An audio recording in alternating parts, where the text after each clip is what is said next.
kuri YouTube channel yakorewe abanyarwanda yitwa amategeko muri sosiyete. Nkuko mumaze kubimenyera, ngiye ubahereza ibiganiro bijyanye n'amategeko. Amazina yanjye ya Visi Cyubahiro, nkaba ndi umunyamategeko. Uyu munsi nkaba ngiye kubaganiza ku ngingo ijyanye n'izungura. Ese turebe izungurwa rikozwe ku buryo bw'irage rikorwa rite. Tuze kureba nanone ese igikorwa cy'irage gitangira gute, kigenda gute, turebe igihe irage rikorerwa, turebe ubushobozi bw'uraga. Ese umuntu ugiye kuraga imitungo ni ubuhe bushobozi aba afite, turebe n'ubushobozi bw'uragwa. Ese wa muntu ugiye kuragwa imitungo afite ubuhe bushobozi. Niturangiza turebe uburyo irage rikorwamo, turebe ivugururwa ry'irage uburyo naryo rikorwamo, turebe n'uburyo irage ryakozwe ritangazwa, tuze kureba nanone uburyo hagenwa mu rage wegeranya umutungo. Kuko iyo hagiye kubaho irage hari umuntu uba ugomba kwegeranya umutungo. Ese uwo muntu ugiye wegeranya umutungo ni gute ashyirwaho. Turebe nanone itegeko rikurikizwa mu kuraga bikozwe n'umunyarwanda uba mu mahanga. Bibaho cyane ko umunyarwanda uba mu mahanga ashobora gukora irage. Ese bikozwe ni irihe tegeko rikurikizwa.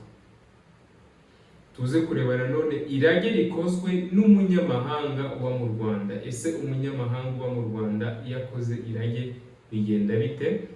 Mu gusoza tuze kureba nanone ivanwaho ry'irage n'inkurikizi zaryo. Ibi ni byo tugiye kureba muri kino kiganiro, nyuma y'aho abantu benshi bakomeje kumbaza ese bigenda bite kugira ngo hakorwe irage. Irage rikorwa gute? Kuko hari igihe habaho irage rigakorwa mu buryo butemewe n'amategeko, bikaba byateza ingaruka babandi barazwe ya mitungo, bakaba babigenderamo. Ni nayo mpamvu uyu munsi nabategura iki kiganiro kugira ngo turebe ese irage rikorwa rite. Ni izihe nzira zibicamo kugira ngo irage ribe irage ryemewe n'amategeko.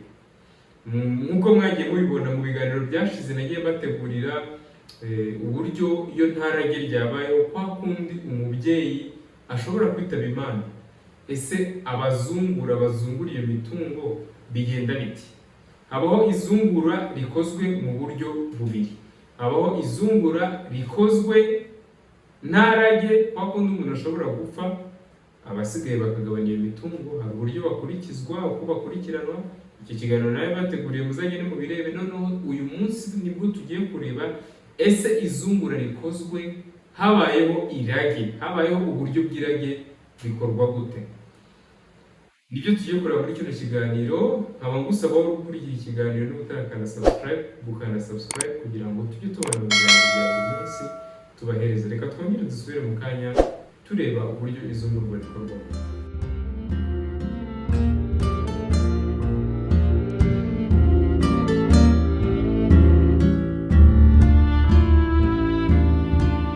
Murakoze cyane, tudatinze reka duhite duhera ku ngingo ya 361 y'itegeko ry'abantu n'umuryango, aho ivuga ku izungura rya nyakwigendera rishobora gukorwa. Ese rikorwa gute, uburyo izungurwa rikorwamo. Agace kayo ka mbere kavuga uburyo izungurwa rya nyakwigendera rishobora gukorwa nta rage cyangwa ku buryo bw'irage ku bintu byose cyangwa se ku bintu bimwe.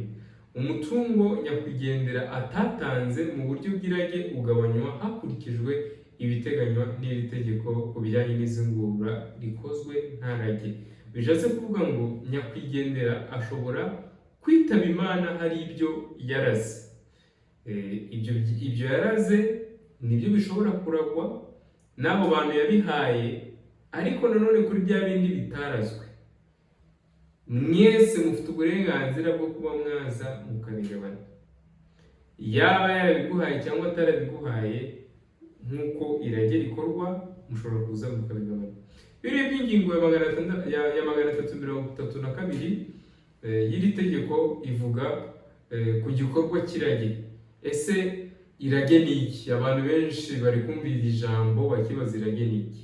Irage ni igikorwa mbonezamategeko gikorwa n'uraga gishobora guseswa kandi kigakorwa mu buryo buteganywa n'itegeko, aho umuntu agena amerekezo y'ibintu bye igihe azaba atakiriho. Niko itegeko ryacu mu ngingo ya 362 risobanura irage. Nanone hakaba hari ingingo ya 363 ivuga igihe irage rikorerwa. Ese irage rikorwa ryari? Irage rikorwa n'umuntu ubishaka igihe akiriho. Uraga yikuraho ibintu nta kiguzi, uragwa akabyegukana ari uko uraga yapfuye. Iki ngiki nacyo mugomba kucyumva. Hari igihe uraga ashobora kuraga imitungo ye akiri muzima, ukumva ko ubifiteho uburenganzira. Siko bikorwa. Amategeko yacu avuga ko uraga ashobora guhereza ibyo araga uwo abiraze, ariko wa wundi ubirazwe akabyegukana ari uko uraga atakiriho. Ese abantu benshi baribaza, ese ni ubuhe bushobozi bw'uraga? Uko ingingo ya 364 y'iri tegeko ryacu rigenga abantu n'umuryango ibivuga, uraga kimwe n'uwo bashyingiranwe bagomba kuba bafite ubushobozi busabwa n'amategeko. Ukora irage ashobora kuraga igice cyangwa umutungo we wose hakurikijwe ibiteganywa n'iri tegeko. Irage rikozwe n'umwe mu bashyingiranwe mu buryo bw'ivangamutungo rusange cyangwa bw'ivangamutungo w'umuhahano ku mutungo bahuriyeho rigomba kwemerwa mu nyandiko n'uwo bashyingiranwe. Nanone hakaba hari ubushobozi bw'uragwa. Ese uragwa ni ubuhe bushobozi afite? Uragwa agomba kuba afite ubushobozi buteganywa n'amategeko ku munsi wo kwemera irage. Ku mwana cyangwa ku muntu mukuru udafite ubushobozi, kwemera irage bikorwa hakurikijwe ingingo z'amategeko zerekeye uguhagararirwa. Nk'umwana ashobora kuragwa imitungo ariko agahagararirwa n'umuntu umurera. Uyu munsi rero tugiye kureba nanone uburyo irage rikorwa. Ese iyo umuntu agiye kwitaba Imana cyangwa se iyo umuntu akiriho ariko abona ko yifuza ko imitungo ye hari uwo izahabwa, ashobora kugena irage, agakora irage ry'uburyo iyo mitungo ye izasigaranwa n'uwo yahisemo. Niyo mpamvu ngiye kubabwira uburyo irage rikorwamo. Irage rikorwa mu buryo bw'inyandiko mpamo. N'abantu mwe hari igihe hakunda kuvuka ibibazo ugasanga nk'abana nk'imiryango bagiye kuregana ngo uyu muntu yazunguye imitungo yacu mu buryo budakwiye, kubera ko umubyeyi yakoze amakosa agatanga irage akoresheje umunwa. Ibi bintu ntabwo bikwiye. Iyo hagiye kubaho irage riba rigomba gukorwa mu buryo bw'inyandiko mpamo. Irage rikozwe mu buryo bw'inyandiko mpamo ni irage rikorewe imbere ya noteri n'uraga cyangwa imbere y'umwanditsi w'irangamimerere w'aho uraga atuye cyangwa se aba. Bishatse kuvuga iki? Niba ugiye kuraga umutungo wawe ni byiza pe, ariko irage, itegeko ryacu rivuga ko irage rigomba gukorerwa imbere ya noteri, rigakorwa n'uraga cyangwa se imbere y'umwanditsi w'irangamimerere w'aho uraga atuye cyangwa se aba. Niba ugiye gukora irage, urumva itegeko ryacu ntabwo rivuga ngo niba ugiye kuraga genda wifungirane wandike urupapuro ugende uvuge ko warazwe. Ntabwo ariko bikorwa. Niba hagiye kubaho irage, niba udashaka kuziteza ibibazo, mu by'ukuri genda ukore irage, urikorere uwo ushaka kurikorera, murikorere imbere y'umwanditsi w'irangamimerere cyangwa se w'aho utuye, cyangwa se urikorere imbere ya noteri. Nkuko murabizi ko noteri icyo abereyeho ni ukwemeza inyandiko. Iyo bigenze gutyo rero bigenda bite? Umwanditsi w'irangamimerere cyangwa noteri abika inyandiko y'umwimerere akandika mu gitabo cyabugenewe itariki irage ryakoreweho, amazina y'uraga n'aho atuye cyangwa se aho aba. Iyi nyandiko kandi ibikwa mu buryo bw'ikoranabuhanga. Icyo kintu mu cyumve. Hari igihe haba irage bisanzwe ugasanga abantu bakoze inama y'umuryango ngo bararaze. Mu by'ukuri urumva ko itegeko ryacu ritabikora muri ubwo buryo. Mu buryo bwo kwirinda ko hari impaka zazavuka niba ugiye kuraga umuntu, ni byiza koko, ariko genda ubikorere imbere ya noteri cyangwa se umwanditsi w'irangamimerere ry'aho utuye kugira ngo bitazateza ibibazo. Irage ry'umwimerere ni igitabo cyandikwamo irage bibikwa mu ibanga, abo irage rireba bakabimenya gusa nyuma y'uko uwakoze irage apfuye.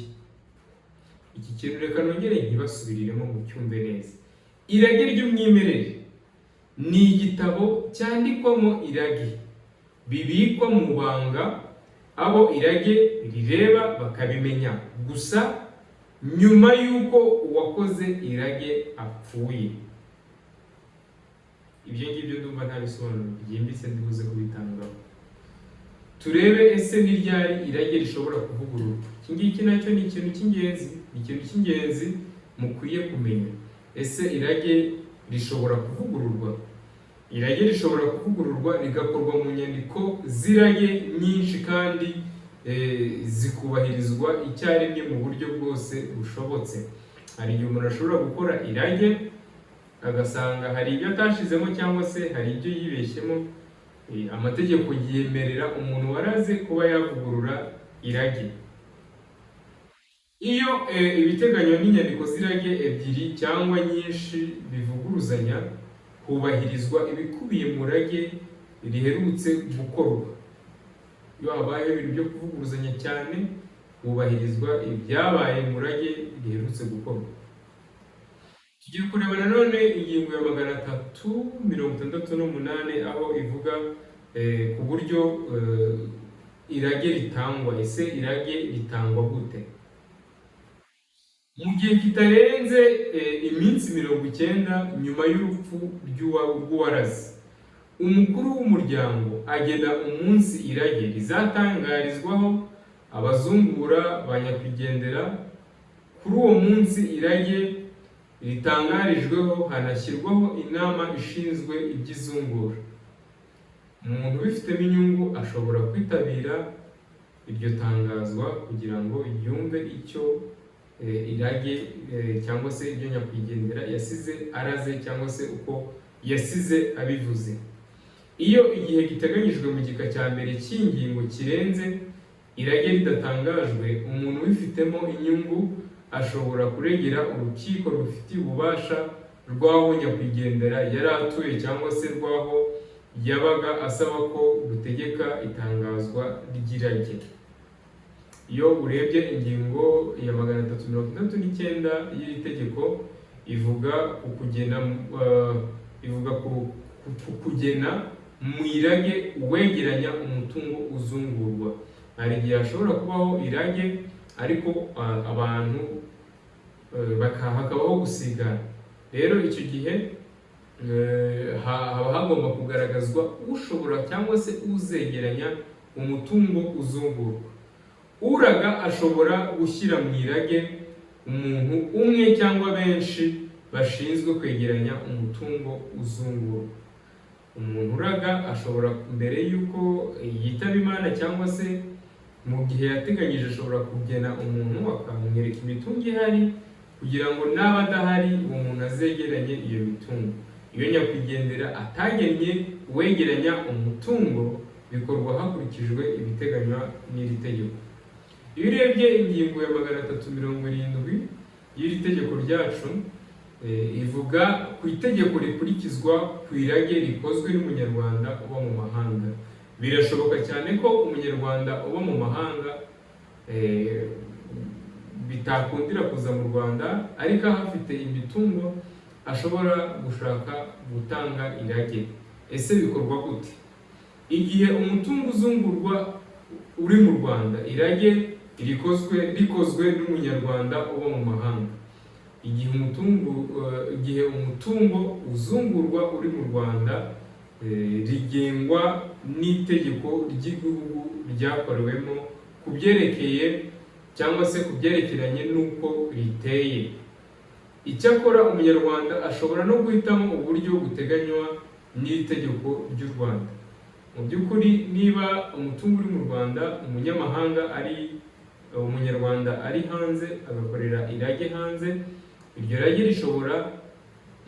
rishobora gukurikiza hakoreshejwe itegeko ry'icyo gihugu iryo rage ribereyemo, cyangwa se muri iryo rage umunyarwanda akaba yashyiramo ko yifuza ko iryo rage akoze rizubahirizwa hakoreshejwe amategeko y'u Rwanda n'itegeko ry'u Rwanda ku byerekeye icyo rivuga, inkurikizi zaryo.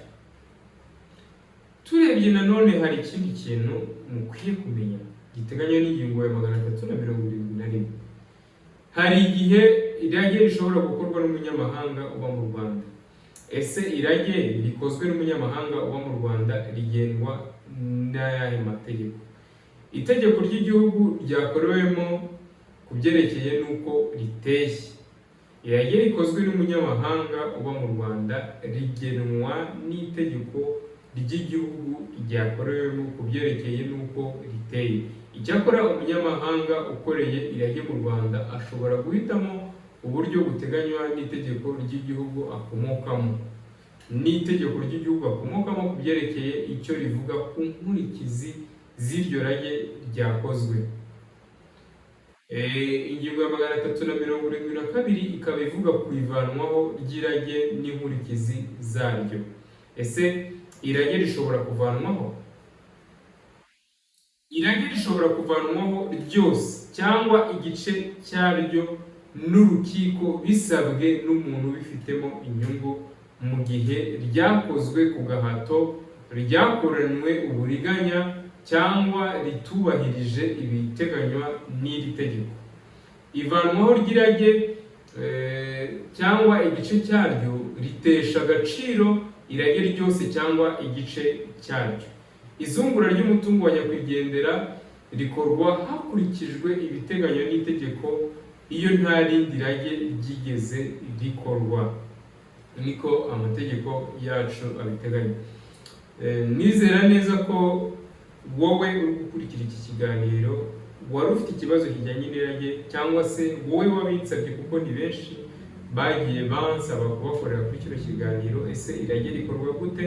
Ndizera neza ko musobanukiwe ko uburyo bwiza bwo gukora irage ari ukujya ku mwanditsi w'irangamimerere w'aho utuye, cyangwa se ukajya kuri noteri ugakorerayo irage, kuko nawe ubwe hari uburyo abibikamo kugira ngo bibe safe mu buryo bwo kuzungura bitazateza ibibazo. Ni nayo mpamvu wowe uri gukurikira ikiganiro gusaba, niba ufite ikibazo kijyanye n'irage, niba hari amakimbirane ahari mu muryango ajyanye n'irage, mushobora kuduhamagara kuri nimero yacu iri aho hasi, mukatugisha inama, tukabagira inama y'uburyo mwabikoramo, cyangwa se tukabunga, cyangwa se tukabagira uburyo mwakoreshamo tubafasha gutanga ibirego niba wararenganyijwe, cyangwa se ubundi buryo bugiye butandukanye. Nibyo koko uburyo bw'irage bushobora kuvukamo amanyanga agiye atandukanye, aho nyakwigendera ashobora gukoreshwa irage hakoreshejwe izindi mbaraga cyangwa hakoreshejwe iterabwoba kugira ngo asigire abantu bamwe imitungo. Mu by'ukuri niyo ikwiye kugenzura kino kintu ukacyitondera kugira ngo urebe niba mu by'ukuri irage ryarakozwe mu buryo bukurikije amategeko. Niba ufite ikibazo kijyanye n'amategeko twandikiraho. Niba hari igitekerezo ufite kuri bitukubwiye ushobora kutwandikiraho muri komenti kugira ngo dusangire ibitekerezo. Murakoze cyane, kagushimira wowe wabanye natwe.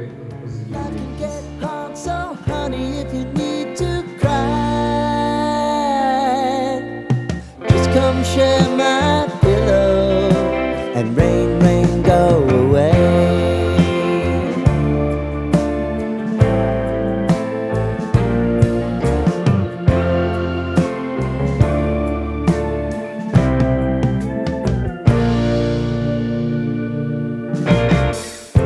I wanna hear about everything you're ever thinking. You know that I can take the truth and call me out.